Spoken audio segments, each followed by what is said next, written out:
This is Indian Country Today. Thank you for joining us. I'm Mark Trahant. We had hoped to show you our new studio today here at Arizona PBS and Arizona State University. But if the pandemic has taught us anything, it's this: be ready to adapt. We had a COVID-19 test positive last week, and now we have new plans. So we're beginning this broadcast the way we did a year ago, in a living room. We'll be back at the studio as soon as we can. Here are the headlines from Indian Country Today. If all goes as expected, Deb Haaland is on her way to the Department of Interior. A final Senate vote was scheduled Monday. The next step will be an official swearing-in ceremony, and she will take office as Madam Secretary, the 54th Secretary of the Interior. She will be the first Native American to run a cabinet agency. She is a citizen of the Laguna Pueblo. To put this in historical perspective, she will be 8th in line for succession to President of the United States. Congress enacted the historic $1.9 trillion American Rescue Plan Act last week, and President Joe Biden has signed the measure into law. Tribes will receive $20 billion from the act, and more than $11 billion will be spent on programs that benefit Native Americans, including Native Hawaiians. The Rocky Mountain Tribal Leaders Council and the Global Indigenous Council praised President Biden for his support of this legislation. The law comes in response to the devastation that COVID-19 caused for Indigenous communities. Bill Snell, president of the Rocky Mountain Tribal Leaders Council, says the money comes not a moment too soon for tribes in the nation. The disbursement also includes more than $1 billion for education and $20 million to rebuild Native languages gutted sadly through the loss of elders and other Native speakers taken by the pandemic. One Native woman has won the Spirit of Excellence Award. The award symbolizes the struggle of racially and ethnically diverse lawyers. It's meant to celebrate the efforts and accomplishment of those lawyers who excel on a national and international level. One of those lawyers is Barbara L. Creel. She has devoted her career to public defense, specializing in Native American and individual civil rights. We were impressed with all of the work she has done for Native American tribes and her success. Through the conversations we had with her, we felt personally how much she cared about working to help our family with the legal issues. Barbara L. Creel explains one thing she has learned from all of this. Thank you to those men and women for teaching me that there is no pan-Indian, but there is personal sovereignty and power in solidarity. The award is only given once a year. Again, congratulations to Barbara L. Creel. A 15-year-old British Columbia mystery has been partially solved, with one family getting a very precious item back. A First Nations headdress belonged to the late Chief Simon Baker with the Squamish Nation, who was a recipient of the Order of Canada. He then gifted it to his son, Ron. The headdress was part of a collection that was on display at the Vancouver Aboriginal Friendship Center until around 2006, when it was reportedly stolen, along with other regalia. Everything except the headdress was returned. Then, a few days ago, it was spotted in a dumpster outside an apartment building in West Vancouver. Harry Warner, who found the headdress, posted a photo of it on Facebook, and Ron was able to verify that it belonged to his late father. Brian Newland is the new Principal Deputy Assistant Secretary for Indian Affairs at the Interior Department. He's left his position as a tribal leader at the Bay Mills Indian community. I saw an opportunity to set a good tone of respect in bringing a perspective that hasn't always been present within the Department of the Interior in terms of being a former tribal leader and knowing the responsibilities that tribal leaders face. So having the opportunity to come and serve and really practice what I preach in terms of the level of respect with which we have to serve was really important to me. This is that time of year when the question, what time is it, gets complicated. Most of the country is now on daylight savings, except for Arizona and Hawaii. For now, at least, the Navajo Nation does go on daylight savings, but the Hopi tribe does not. So in Tuba City, Arizona, every time you cross a certain street, you could gain or lose an hour. The Navajo Nation, as well as the state of New Mexico, is considering shifting to a standard time all year round. And those are the headlines from Indian Country today. When we come back, a look at the American Rescue Plan Act.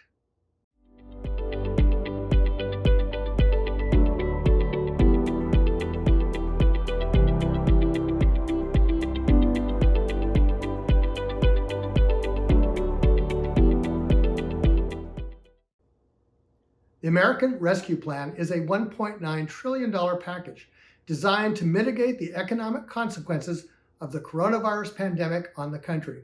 It directs money to states and tribes. It includes direct payments to individuals and tax credits for the working poor.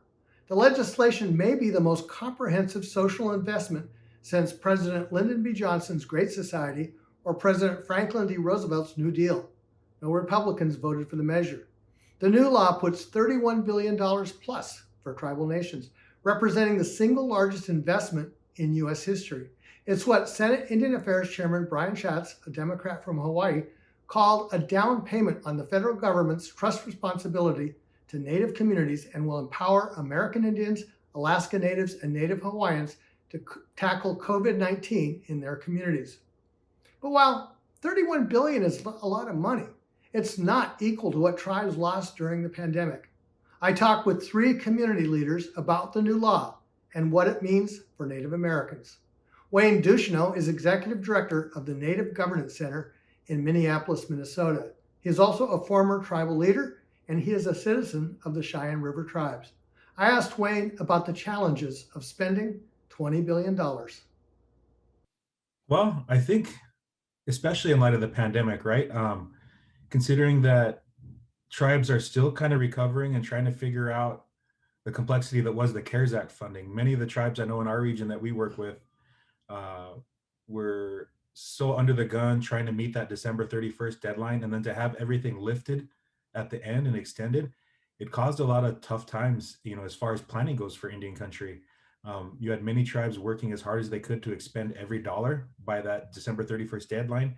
And then when it got extended, you had a mix. You had some tribes that still had some money left over and were able to move forward with thoughtful long-term projects to, create some systemic change for their nations.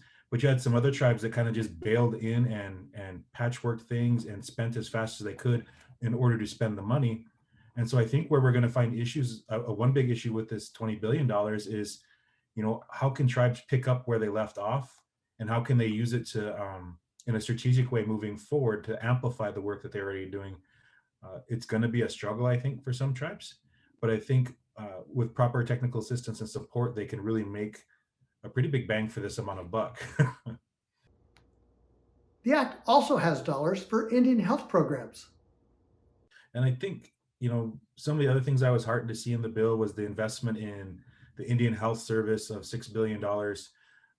So hopefully tribes can focus more on internal capacity and less worrying about services and amplifying those that are coming from the federal government.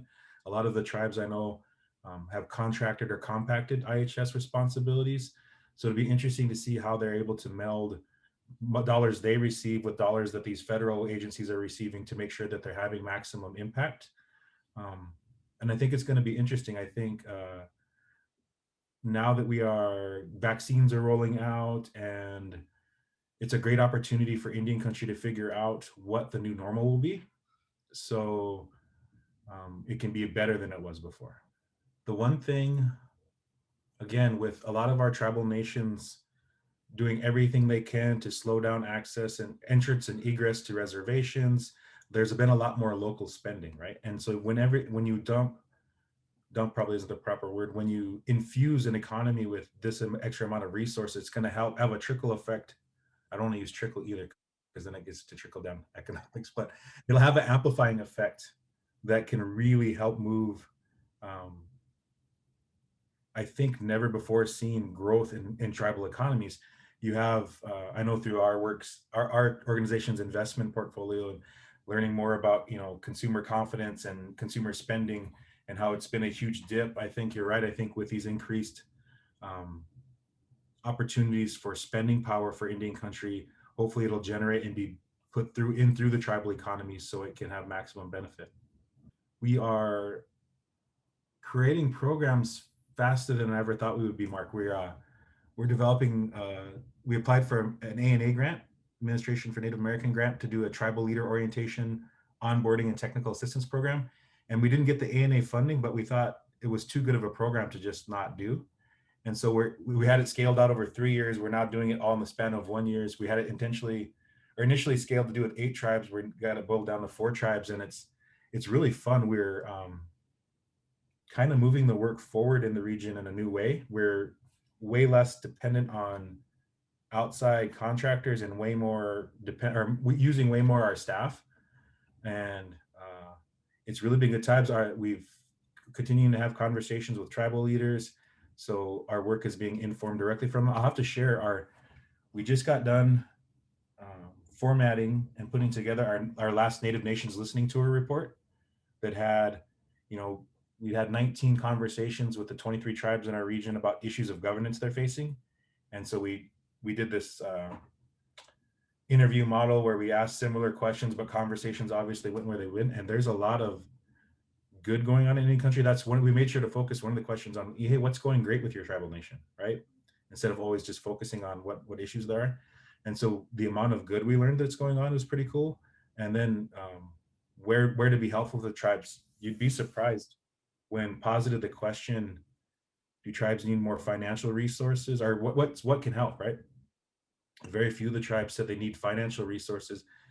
A lot of them said they need technical assistance on the ground, helping them work through issues, right? So, and that's, I think, a model proved positive by the nation building work in our region where, we've had a bunch of GANs, governance analysis for Native Nations. We've had a bunch of executive education sessions with tribal leaders. What they keep coming back now and telling us is, hey, it's good to have this education, but we need to weaponize it and be able to use it, right? So.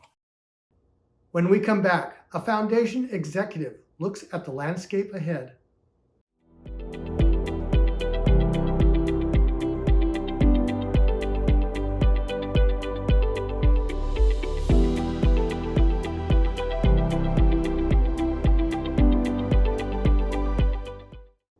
Carla Fredericks last year became the executive director of the Christensen Fund, a $300 million foundation that promotes Indigenous rights around the world. She has extensive experience as a lawyer, a scholar, and an expert in governance issues. She is Mandan, Hidatsa, and Arikara. On one hand, it's easy to see $31 billion as a massive influence of new money until you add up the costs of governing during a pandemic. Yeah, I sort of see it as investment, and I also see it as relief. When I looked at all of this over the course of this week, I was really thinking about how, for the first time in a really targeted way, the tribes are really being treated much like state and local governments. And so, the bulk of this money is COVID relief money, and how the tribes will use that, I'm sure, will be to their own sovereign and self-determined ends, which will, I think, necessarily have a really strong investment theme. But just like state and local governments, the tribes are really hurting. And this bill really reflects a response to that. Yeah, and I think that it was the head of the Senate Indian Affairs Committee that said that it's a down payment on the federal government's trust responsibility. And I just thought that language was really powerful. It's not the whole amount of money that the tribes need or are owed, but it's a start. And I think that what's really significant is, of course, it's, over $31 billion altogether. So it's a pretty significant amount of funds. But it's also, I think, going to pave the way for the tribes to really step into their rightful role as being treated by the federal government with that trust responsibility and as a government to government entity. Even the $31 billion is just a marker, because the phrase states and tribes is now locked into the discourse in Washington.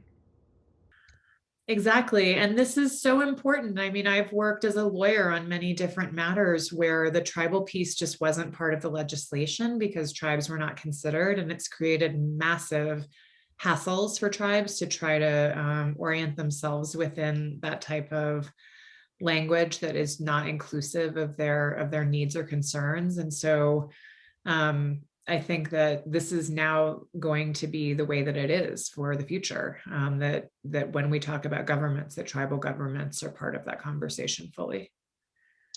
There's a broader point here about the individual impacts of this money. So it's not as though the tribes are just going to get $31 billion and split it up somehow amongst themselves and have that trickle down to the tribal membership, but that there's a lot of really thoughtful pieces in this legislation about thinking about the day-to-day impacts on Native people. The significant amount of health resources is awesome. Money directly to IHS, including, not only COVID money, but money to deal with mental health issues, telehealth, urban Indian health, just issues that have not been well funded for some time.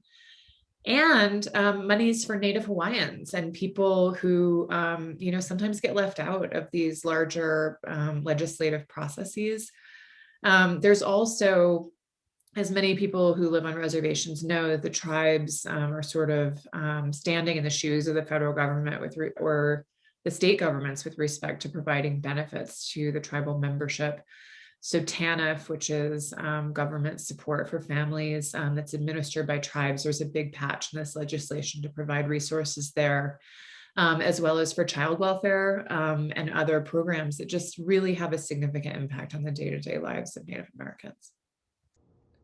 One question ahead is, how will the philanthropic community leverage this federal investment? That's a great question. It's something we've been talking about a lot. I think that philanthropy certainly has a role to play, even where there's tremendous government resources that are being deployed, because we know that there's always going to be gaps. And we also know that, this legislation is really incredible, but we also know that just necessarily because of how these processes go, that not everyone's at the table in deciding how monies are going to be spent out. And what about the role for corporations? A reset in their relationship with tribal governments? And so just making sure that where there have not been considerations about, the resources that are necessary to really engage properly, that philanthropy can come in and play a pretty significant role to get the tribes to a position of equity. Yeah, that's a really interesting question too, because I really see this as recovery legislation, as I said. Obviously, the corporations are getting a tremendous amount of economic recovery resources of their own in this bill.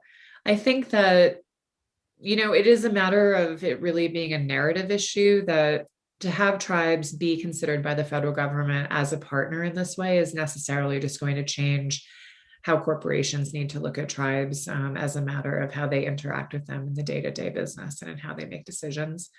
So the federal government's really, I think, demonstrating some thought leadership here and some leadership around the narrative about tribes and their importance in the American fabric. You're really right that this is the starting point and that it is something to be celebrated and something that we really haven't seen before. But if I know our community well, I know that we will look and see what the advantages are and then be pushing for what else we need and want. So I just really have to hats off to the folks that really have been advocating for a long time to get these reforms passed, from people within the government and the Senate Indian Affairs Committee to folks at NFOA and NCAI and the tribal leaders themselves. This is just an incredible effort. And to see the fruits of that effort so quickly is awesome. When we come back, we talk to Nick Tilson about the American Rescue Plan.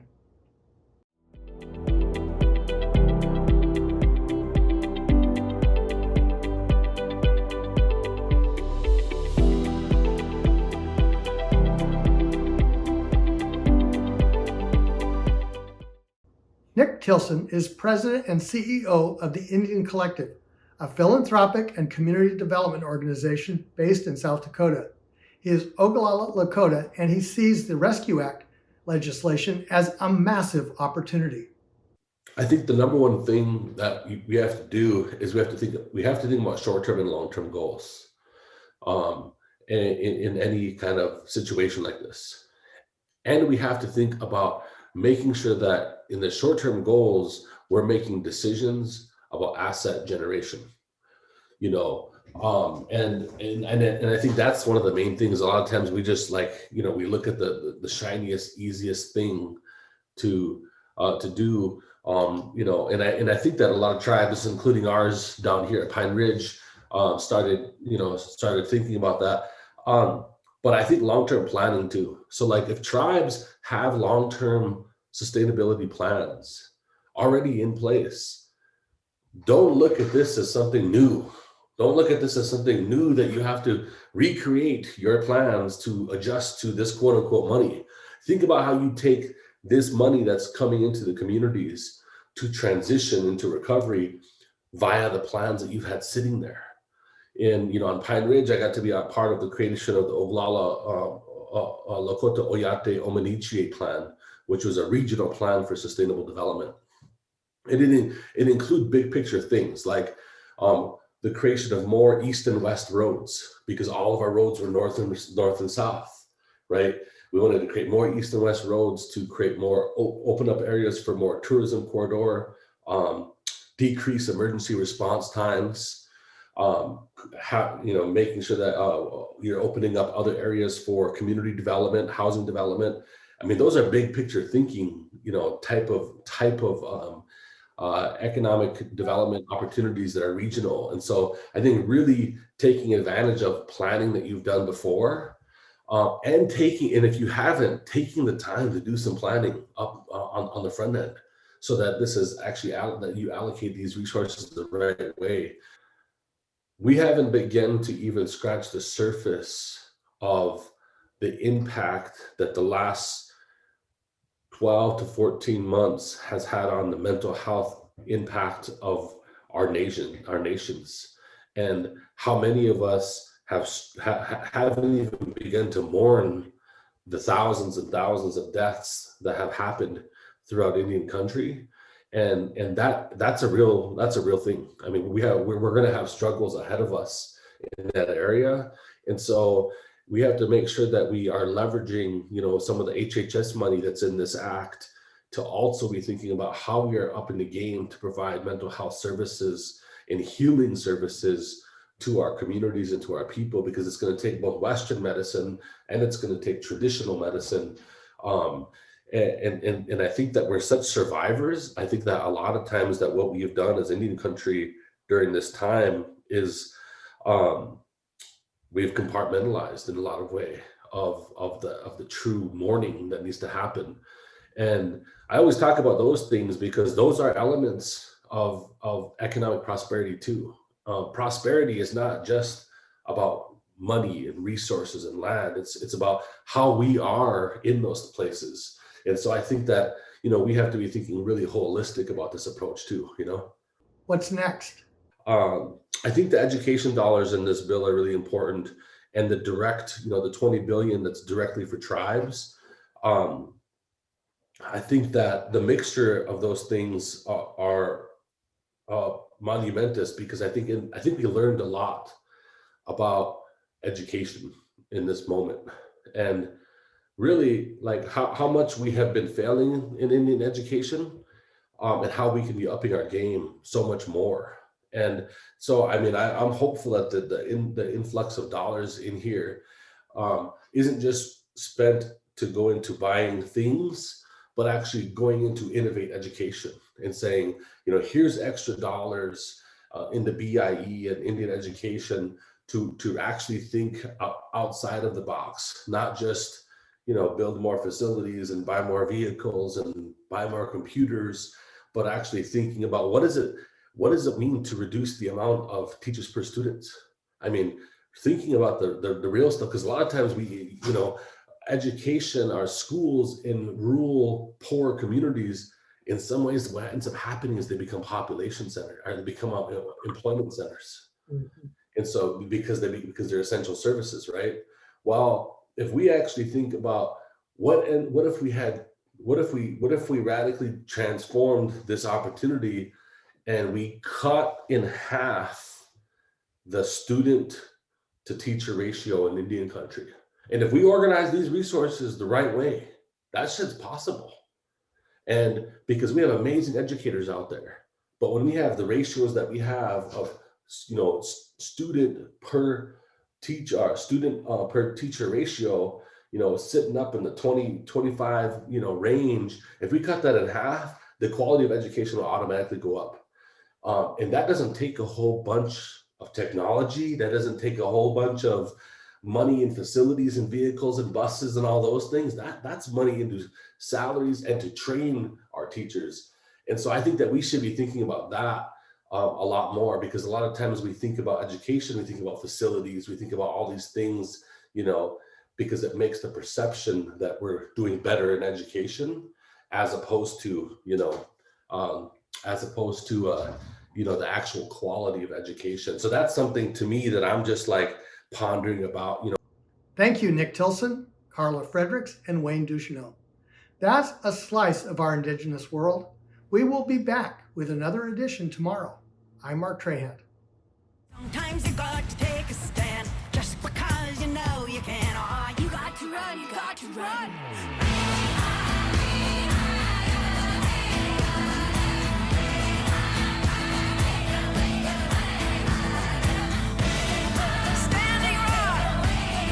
Indian Country Today is produced at the Walter Cronkite School of Journalism and Mass Communications at Arizona State University. This is Indian Country Today.